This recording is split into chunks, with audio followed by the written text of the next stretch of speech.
1992లో week అనే magazine తన cover పేజీపై Chiranjeevi బొమ్మతో బిగ్గర్ దాన్ బచ్చన్ అంటూ ఓ వార్త వచ్చింది. దీంతో బచ్చన్ కన్నా 25 లక్షలు అంటే అక్షరాల 1,25 లక్షలు తీసుకున్న చిరును చూసి ఇండస్ట్రీ మొత్తం వామ్మో ఒక్క సినిమాకి ఇంత డబ్బా అంటూ నోరెళ్లబెట్టింది. అలాంటిది నాతో సినిమా తీయాలంటే 1 కాదు 2 కాదు దాదాపుగా 275 కోట్లు సమర్పించుకోవాల్సిందే అంటున్నాడు ఆ స్టార్ హీరో. కేవలం 15 ఏళ్ల వ్యవధిలోనే దాదాపు 33 రెట్లకు పైగా రెమ్యునరేషన్ డిమాండ్ చేసేంత స్థాయికి ఎదిగాడంటే ఈ స్టార్ గ్రాఫ్ ఎలా పెరిగిందో అర్థం చేసుకోవచ్చు.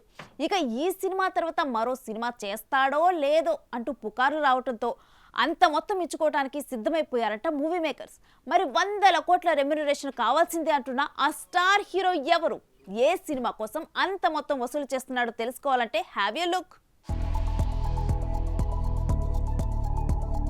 ఇండస్ట్రీలో కొంతమంది హీరోలకు హిట్స్ ఫ్లాప్స్ అనేది లెక్క ఉండదు. వారికున్న క్రేజ్, వారికున్న మార్కెట్, అన్నిటికన్నా ఎక్కువ వారికున్న ఫ్యాన్ బేస్ ఆధారంగా బాక్స్ ఆఫీస్ వద్ద కలెక్షన్ల వర్షం కురిపిస్తారు. తెలుగులో పవర్ స్టార్ పవన్ కళ్యాణ్ కు అలాంటి ఫ్యాన్ బేస్ ఉంటే, తమిళ్లో అలాంటి ఫ్యాన్ బేస్ ను సొంతం చేసుకున్న హీరో జోసెఫ్ విజయ్ అలియాస్ దళపతి విజయ్.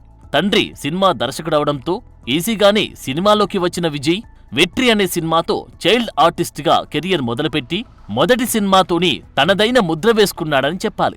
అలా కొన్ని సినిమాలు చేసిన విజయ్ నాలయ్య తీర్పుతో తమిళ ఆరంగేట్రం చేసి మొదటి సినిమాతోని పరాజయాన్ని పలకరించాడు. ఆ తర్వాత వచ్చిన 2 సినిమాలు బాక్సాఫీస్ వద్ద సత్తా చూపకపోవడంతో డీలా పడ్డ విజయ్ కి రాజవిన్ పర్వాయిలే అనే సినిమా మంచి బూస్టప్ ఇచ్చింది.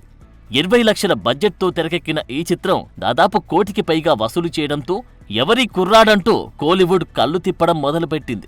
అలా నటుడిగా ఎదుగుతున్న 2003 సమయంలో కోకాకోలా ప్రకటనకి కేవలం లక్షల్లో వసూలు చేసిన విజయ్ 7 ఏళ్లు తిరిగేసరికి దాదాపు 8 కోట్ల రూపాయలు వసూలు చేశాడంటే ఈ 6 ఏళ్లలో అతడి స్టార్డమ్ ఏ విధంగా పెరిగిందో ఊహించుకోవచ్చు.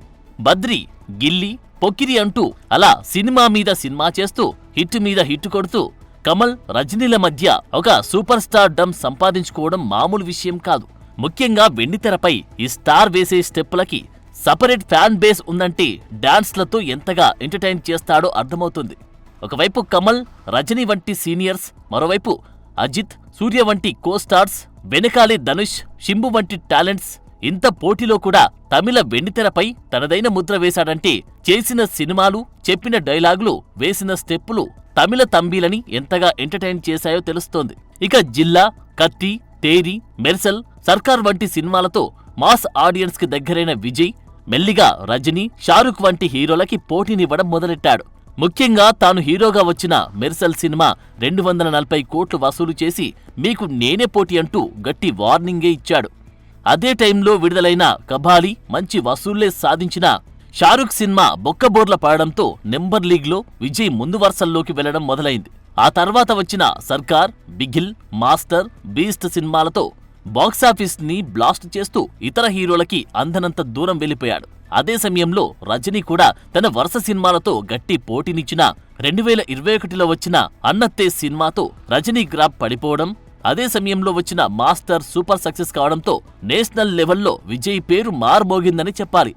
ఇక బాలీవుడ్ బాద్షాగా పేరు తెచ్చుకున్న king Khan Shahrukh rice, dear జిందగీ, జబ్ హరీ మీట్ సేజల్, జీరో వంటి అట్టర్ ఫ్లాప్ సినిమాలతో సోదిలో లేకుండా పోవడంతో వరుస సక్సెస్లు కొడుతున్న దళపతి ఫ్యాన్ ఇండియా స్టార్ గా వెలగడం మొదలైంది. అయితే మొదట్లో డొకోమో వంటి బ్రాండ్స్ ని ప్రమోట్ చేసిన విజయ్ కత్తి సినిమా తర్వాత బ్రాండ్స్ ని ప్రమోట్ చేయడం మానడం విశేషం. కత్తి సినిమా కథ వింటున్నప్పుడు ఈ నిర్ణయం తీసుకున్నట్టు ఒక ఇంటర్వ్యూలో చెప్పుకొచ్చాడు విజయ్. ఇక రీసెంట్ గా వచ్చిన లియో యావరేజ్ అంటూనే 600 కోట్లు కొల్లగొట్టిందంటే విజయ్ ని ఆడియన్స్ ఏ రేంజ్ లో ఓన్ చేసుకుంటున్నారో అర్థమవుతోంది. ఇక సినిమాకి సల్మాన్ 100 కోట్లు, అజిత్ 110 కోట్లు, అమీర్ 150 కోట్లు రెమ్యునరేషన్ అంటూ వార్తలు వస్తుండగానే పఠాన్, జవాన్ వంటి వరుస సక్సెస్లతో షారుఖ్ డుంకీ సినిమాకి 150 కోట్లు రెమ్యునరేషన్ తీసుకున్నాడన్న వార్తలు సోషల్ మీడియాని షేక్ చేశాయి. ఇక యావరేజ్ గా ఆడిన లియోని 600 కోట్లు కొల్లగొట్టి సినిమా అసలే బాలేదని ట్రోల్ అయిన గోట్ సినిమాని 13 రోజుల్లో కేవలం 420 కోట్లు వసూలు చేయడం.